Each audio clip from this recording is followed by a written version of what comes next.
नमस्कार दोस्तों, मेरी एक और वीडियो में आप सबका स्वागत है। आज की वीडियो में डिस्कस करने वाले हैं पिटीशन क्या होता है।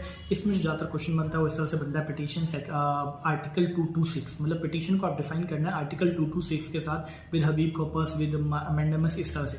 तो सबसे पहले तो आपको समझना ही पड़ेगा आर्टिकल 226 क्या कहता है। अगर आर्टिकल 226 समझना है और पिटीशन समझना है आपको, तो सबसे पहले पिटीशन समझते हैं। पिटीशन के अंदर दो पार्टीज होती हैं, पहली एक पार्टी ए, एक पार्टी बी। जो पिटीशन डाल रही होती है उसे प्रैक्टिशनर कहते हैं, जो पिटीशन डाल रही होती है उसे प्रैक्टिशनर कहते हैं, जो पिटीशन का रिप्लाई कर रहे होते हैं रिस्पॉन्डर कहते हैं। तो ठीक है, भाई पिटीशन कहाँ दी जाती है? ज़्यादातर पिटीशन क्या कोई प्राइवेट ऑफिस में पिटीशन दी जाती है? नहीं दी जाती पिटीशन दी जाती है गवर्नमेंट ऑफिस में।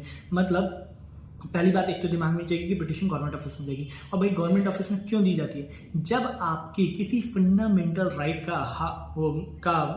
जो होता है फ्रिंज हो रहा है, वॉलेट हो रहा है, तो पिटीशन आप देते हो, ठीक है। या फिर और कोई चीज़ों के लिए भी पिटीशन आप दे सकते हो, ठीक है। तो सेक्शन 32 ये बोलता है, आर्टिकल 32 ये बोलता है, जब कभी आपके फंडामेंटल राइट्स का इन्फ्रिंजमेंट हो रहा होता है तो आप पिटीशन डाल के वरिष्ठ पिटीशन करके आप अपने फंडामेंटल राइट्स को बचा सकते हो। आप ये बोलते हो वरिष्ठ क्या, मैं भी आपको बताऊंगा।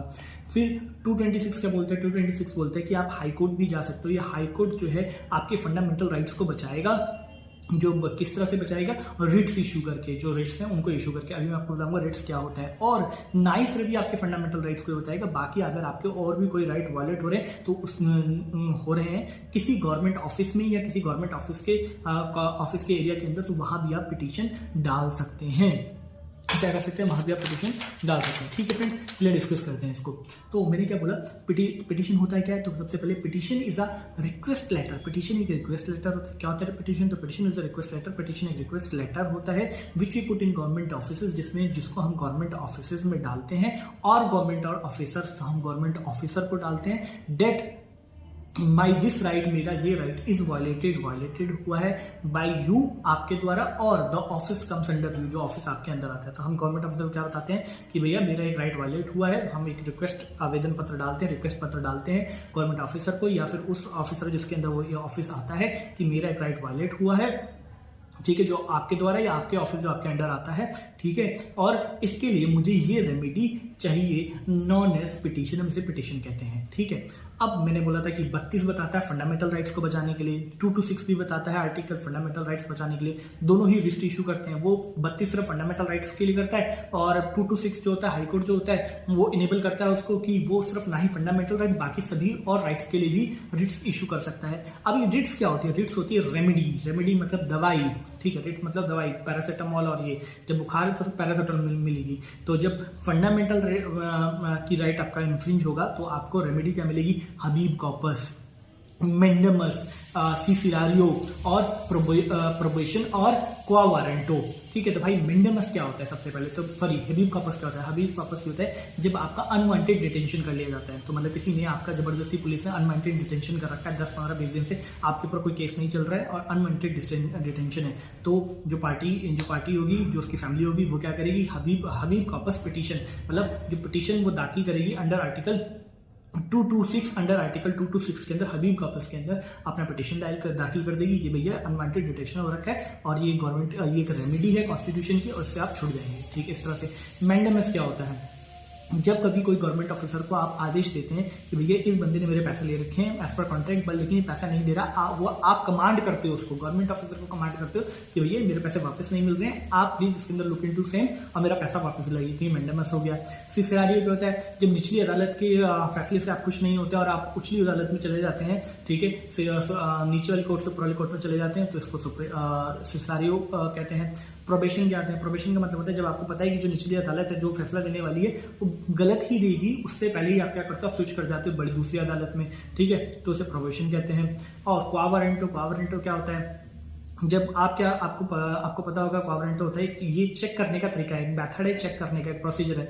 मान लो कि मैं एडवोकेट हूं या नहीं हूं, ठीक है, मैं इतनी सारी मैंने वीडियोस बना दी, कोई चेक करे कि भाई ये लीगल के बारे में इतनी सारी ज्ञान और इतना सब कुछ दे रहा है, क्या ये एडवोकेट है या नहीं। या फिर आप किसी गवर्नमेंट ऑफिसर को पता करना चाहते हैं गवर्नमेंट ऑफिसर है या नहीं है, तो आप क्वा वारंटो लगा सकते हो, उसकी डिग्रीज और उसके बारे में चेक करा सकते हो। तो उसको अपनी डिग्रीज और वो दिखानी पड़ेगी, तो आप क्वा वारंटो लगा सकते हो, ठीक है। तो अब आपका कोई राइट अधिकार फ्रिंज हो रहा था किसी गवर्नमेंट ऑफिसर के द्वारा और आपको पता था ये गवर्नमेंट ऑफिसर नहीं है, तो आपने कॉवर्नेंटो लगा दिया कोर्ट में, ठीक है। तो इस तरह की पिटीशंस आप फाइल करते हैं। आपकी पिटीशंस फाइल कैसे की जाती है, तो मैंने बोल दिया कि जब हम पिटीशन फाइल करते हैं तो हम आर्टिकल लिखते हैं, ठीक है। तो जब हम पिटीशन फाइल करेंगे सबसे पहले सबसे पहले कोर्ट का नेम और क्या कहते हैं प्लेस तो हम लिखेंगे, ठीक है। पिटीशन नंबर लिखेंगे और डेट लिख देंगे उसके साथ में, 2007 पिटीशन नंबर ये और 2 लिए जब आपने लगाई है। तो सबसे पहले पार्टी नेम, सबसे पहले उस पार्टी का नेम जो पिटीशन डाल रहा है, वर्सेस पार्टी सेकंड नेम। अब सेकंड पार्टी कौन सी होगी, मैंने बोलते जब तक गवर्नमेंट ऑफिस में जो गवर्नमेंट ऑफिसर होगा उसका नाम, ठीक है, आप वो डाल देंगे, गवर्नमेंट ऑफिसर का नाम जो होगा आपको पता होगा। तो डिपोनेंट आपने डाल दिया।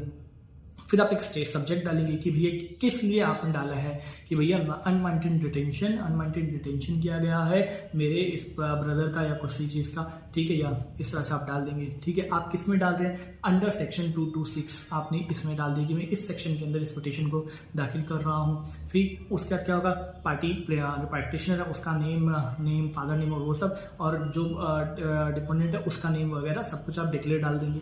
उसके बाद आपका इशू क्या है, ठीक है, फैक्टिंग इशू क्या है, ठीक है, ये कॉज ऑफ इशू क्या है वो आप डाल देंगे, सारी कहानी पैरा 1 पैरा 2 भी ऐसे मेरे ब्रदर को इतनी तारीख को यहाँ से डिटेंट कर लिया गया और यहाँ से तब से कोर्ट के अंदर ही मतलब जेल के अंदर ही रखा गया, उसको छोड़ा नहीं जा रहा है, ठीक है। आपने ये सारी पूरी कहानी खत्म कर ली। फिर आप बोलेंगे इस वजह से हमारे को ये डैमेजेस हो गए हैं हमारे, ठीक है, हमारा बिजनेस बंद हो गया, ऐसा वैसा सब कुछ, ठीक है। प्रेयर करेंगे, प्रेयर में क्या करेंगे, आप रेमेडी मांगेंगे कि मेरे ब्रदर को छोड़ दिया जाए और कंपनसेशन भी मांग सकते हैं कि मेरे ब्रदर को रिलीज कर दिया जाए, ठीक है। आप ये प्रेयर करेंगे, उसमें डेट टाइम और सिग्नेचर करवा लेंगे। फिर वेरिफिकेशन करेंगे ये जो पॉइंट दिए गए मेरे द्वारा दिए गए और पॉइंट नंबर 5 और 6 है वो मेरे वकील के द्वारा दिया गया है, उसने मुझे सजेस्ट किया था, ठीक है, डेट टाइम और फिर से सिग्नेचर ऑफ प्लेंटिफ, और ये यहीं पे खत्म हो गया, ठीक है, ठीक है। तो पिटीशन कब की जाती है, पिटीशन से एक रिक्वेस्ट लेटर है जो गवर्नमेंट ऑफिसर्स में लगाया जाता है जब आपका राइट इन्फ्रिंज हो रहा होता है या आपके किसी फैमिली मेम्बर का राइट इन्फ्रिंज हो रहा है तो आप उसके बिहाफ पे भी लगा सकते हो। Thank you so much.